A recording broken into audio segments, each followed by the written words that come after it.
መንግስት በጀመረው አዲስ አሰራር መሰረት የቀበሌ ቤቶችን የመንጠቅ ስራ ተጀምሯል። የቀበሌ ቤቶቻቸው የሚነጠቁት እነማን ናቸው ለሚለው ዝርዝር መረጃ ይዘናል። በሌላ በኩል ደግሞ ከደረሰኝ ጋር የተገናኙ ጠቅላላ ወንጀሎች ይፋ ተደርገዋል። የገቢዎች ሚኒስቴር እንዳስታወቀው ከሆነ ወንጀሎቹ በገንዘብና በእስር ቅጣት የሚያስቀጡ ናቸው። ሰላም ቤተሰቦቻችን፣ መረጃዎቹን የት ሀገርና የት ከተማ ሆናችሁ እየተከታተላችሁ እንደምትገኙ በሐሳብ መስጫው ላይ ጻፉልን። በየትኛው ርዕሰ ጉዳይ ላይ መረጃ እንድናቀርብላችሁ እንደምትፈልጉ ማሳውቁን። አሁን ዝርዝር መረጃዎቹን አንድ በአንድ ወደ እናንተ እናደርሳለን። እስከ መጨረሻው አብራችሁን ቆዩ።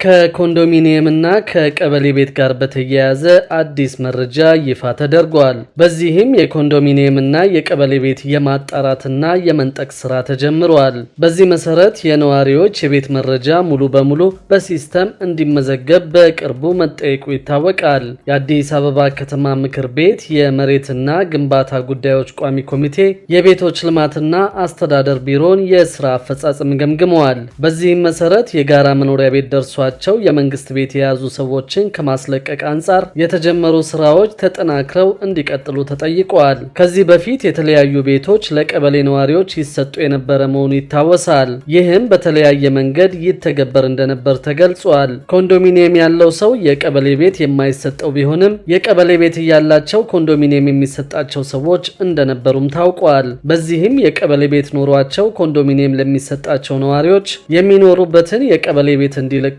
የሚያስገድድ አሰራር ተግባራዊ ሲደረግ ቆይቷል። በዚህ አሰራር መሰረት ኮንዶሚኒየም ያላቸው ሰዎች የቀበሌ ቤታቸውን እንዲያስረክቡ መንግስት በተደጋጋሚ ጥያቄ ማቅረቡም ይታወቃል። የቀበሌ ቤቱን መልሰው በኮንዶሚኒየም መኖር የጀመሩ ቢኖሩም አሁንም ቀሪ ነዋሪዎች ኮንዶሚኒየም እያላቸው የቀበሌ ቤት ውስጥ በመኖራቸው ክትትል እንዲደረግ ነው በግምገማው የተጠየቀው። በግምገማው ከእቅድ ዝግጅት ጀምሮ ቀልጣፋና ተጠያቂነት ያለው የህዝብ አገልግሎት አሰጣጥን በተመለከተ ሌብነትና ብልሹ አሰራርን ከመቀነስ አንጻር የተሰሩ ስራዎችን በዝርዝር ተለይተዋል። ከሌሎች ተቋማት ጋር የተቀናጀ አሰራር ስለመኖሩ፣ ስራዎች በቴክኖሎጂ ስለመደገፋቸው፣ በኦዲት ግኝቶች ላይ እርምጃ መወሰዱና በተጨባጭ ለውጥ ስለመረጋገጡም ታይቷል። በቋሚ ኮሚቴው ከዚህ በፊት የተሰጡ ግብረ መልሶች የተስተካከሉ ስለመሆኑና ሌሎችንም ባለፉት ወራት የተሰሩ ስራዎችን በዝርዝር ተመልክቷል። ተቋሙ እያስመዘገበ ያለው ለውጥ አበረታች መሆኑ ተገልጾ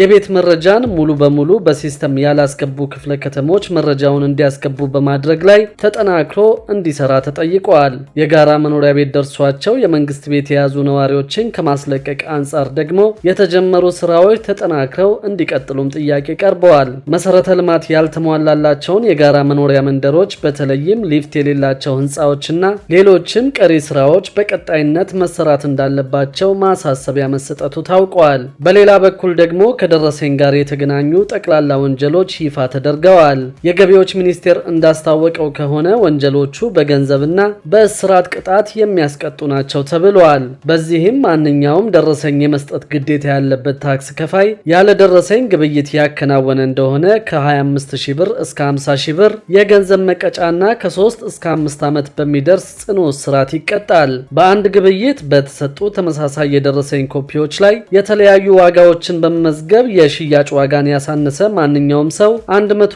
ብርና ከ5 ዓመት እስከ 7 ዓመት በሚደርስ ጽኑ እስራት ይቀጣል ተብሏል። በአንድ ግብይት በተሰጡ ተመሳሳይ የደረሰኝ ኮፒዎች ላይ የተለያዩ ዋጋዎችን በመመዝገብ የሽያጭ ዋጋን ያሳነሰ የሽያጩ ትክክለኛ ዋጋ ከ100,000 ብር የሚበልጥ ከሆነ የሚጣለው ቅጣት በደረሰኞቹ ላይ ከተመለከቱት ከፍተኛው የገንዘብ መጠንና ከ7 ዓመት እስከ 10 ዓመት የሚደርስ ጽኑ እስራት ይቀጣል። ግብይት ሳይፈጽም ደረሰኝ የሰጠ ወይም የተቀበለ ሰው ከ100,000 ብር እስከ 200,000 ብር የሚደርስ የገንዘብ ቅጣትና ከ7 ዓመት እስከ 10 ዓመት በሚደርስ ጽኑ እስራት የሚቀጣ ይሆናል ተብሏል። ግብይት ሳይፈጸም ደረሰኝ የሰጠ ወይም የተቀበለ ሰው የተመለከተው ደረሰኝ ከ200,000 ብር የሚበልጥ የገንዘብ መጠን የያዘ እንደሆነ የሚጣለውን ቅጣት በደረሰኙ ከተገለጸው የገንዘብ መጠን ጋር እኩል በሆነ የገንዘብ ቅጣትና ከ10 ዓመት እስከ 15 ዓመት የሚደርስ ጽኑ እስራት የሚቀጣ ይሆናል። ባለስልጣኑ ሳይፈቅድለት የታክስ ደረሰኝ ያተመ ሰው ከብር 300,000 እስከ 500,000 ብር የሚደርስ የገንዘብ ቅጣትና ከ2 ዓመት እስከ 5 ዓመት በሚደርስ ጽኑ እስራት ይቀጣል ተብሏል። ባለስልጣኑ ሳይፈቅድለት የታክስ ደረሰኝ አትሞ ጥፋተኛ የተባለ ሰው ለሁለተኛ ጊዜ ወንጀሉን ፈጽሞ ጥፋተኛ መሆኑ ከተረጋገጠ ደግሞ የህትመት መሳሪያውና የማተሚያ ድርጅቱ ይወረሳል፣ የንግድ ፍቃዱም ይሰረዛል። በሌላ በኩል ደግሞ በህገ ወጥ የማዕድን ቁፋሮና ዝውውር ውስጥ የክልሎችና የአካባቢው ባለስልጣናት እጅ እንዳለበት ተገልጿል። ህገ ወጥ የማዕድን ቁፋሮና ዝውውር ውስጥ የክልሎችና የአካባቢው ባለስልጣናት እጅ እንዳለበት የምክር ቤት አባላት ተናገሩ።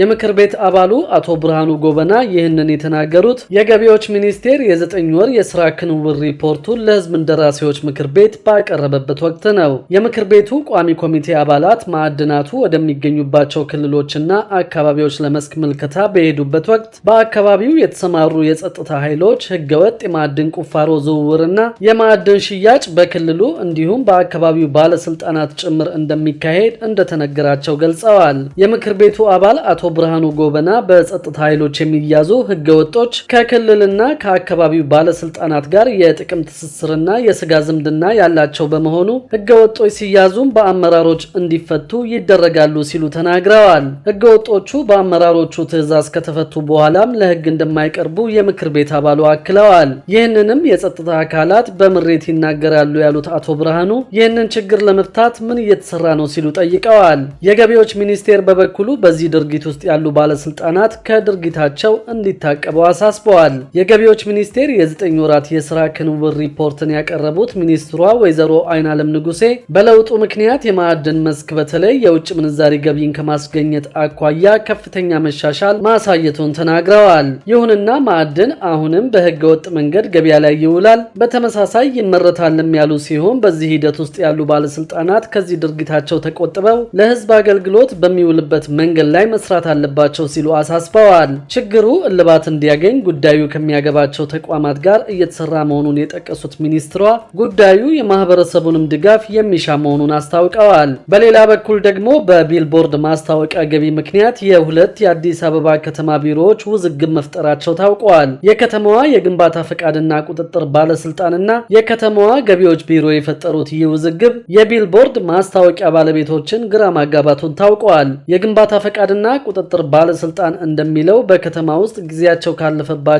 የቢልቦርድ ማስታወቂያዎች የገቢዎች ቢሮ እየሰበሰበ ያለው ግብር አግባብ አይደለም። በከተማ ውስጥ በባነርና በብረት የሚሰቀሉ ማስታወቂያዎች የተከለከሉ ቢሆንም የገቢዎች ቢሮ ግን ከነዚህ ማስታወቂያዎች አሁንም ግብር እየተቀበለ መሆኑን የቢልቦርድ ማስታወቂያ ባለቤቶች ገልጸዋል። የግንባታና ፈቃድ ቁጥጥር ባለስልጣን የውጭ ማስታወቂያዎች ፈቃድ ኃላፊ የሆኑት አቶ ደመቀ ከበደ ሲናገሩ ከቢልቦርዶች ገቢ የምንሰበስበው እኛ ነን፣ እኛ ይህንን ገቢ የመሰብሰብ በቂ አቅም አለን ብለዋል። ይሁንና የከተማው የገቢዎች ቢሮም ከቢልቦርድ ማስታወቂያዎች ላይ ግብር እየሰበሰበ ሲሆን ለዚህ የሚሰጠው ምክንያት ደግሞ እየተቀበለ ያለው የአገልግሎት ክፍያ መሆኑን ነው። የቢልቦርድ ማስታወቂያ ባለቤቶች በሁለቱ የከተማ ቢሮዎች ውዝግብ የተነሳ ለእንግልትና ለተደጋጋሚ ክፍያ እየተዳረጉ መሆኑን አስረድተዋል። ለቢልቦርድ ማስታወቂያ ፈቃድ ለማውጣት 800 ብር የነበረው አሁን 5000 ብር መግባቱንና ለዲጂታል ማስታወቂያ ፈቃድ ደግሞ ከ5000 ብር ወደ 15000 ብር መጨመሩን የሚናገሩት ድርጅቶቹ ይህም በዘርፉ ላይ ከፍተኛ ጫና ማሳደሩን አስታውቀዋል። በከተማ ውስጥ እየተከናወነ ያለው የኮሪደር ልማት ፕሮጀክት ከፍተኛ ኪሳራ እያደረሰባቸው እንደሚገኝም ገልጸዋል። 251 ማርኬቲንግ የተባለው የማስታወቂያ ድርጅት እንደገለጸው በከተማ ውስጥ ለሚሰቅላቸው ቢልቦርዶች የ1.2 ሚሊዮን ብር ቅድመ ክፍያ ፈጽሞ የነበረ ቢሆንም በኮሪደር ልማቱ የተነሳ 14 ያህል ቢልቦርዶቹ የፈረሱበት ሲሆን ለዚህም ምንም አይነት ካሳ እንዳልተሰጠው አስታውቀዋል። የከፈለውን ገንዘብ የሚመልስለት አካል ማጣቱንም ነው የማስታወቂያ ድርጅቱ የገለጸው። ክቡራትና ክቡራን የአዲስ ቢዝነስ የዩቲዩብ ቻናል ተከታታዮቻችን ይህንን ቻናል ሰብስክራይብ ሳታደርጉ የምትከታተሉን ከሆነ ቢዝነስና ሌሎች ተያያዥ ጉዳዮችን በተመለከተ አዳዲስ መረጃ ለማግኘት የዩቲዩብ ቻናሉን ሰብስክራይብ በማድረግ ቤተሰብ እንድትሆኑም በትህትና እንጠይቃለን።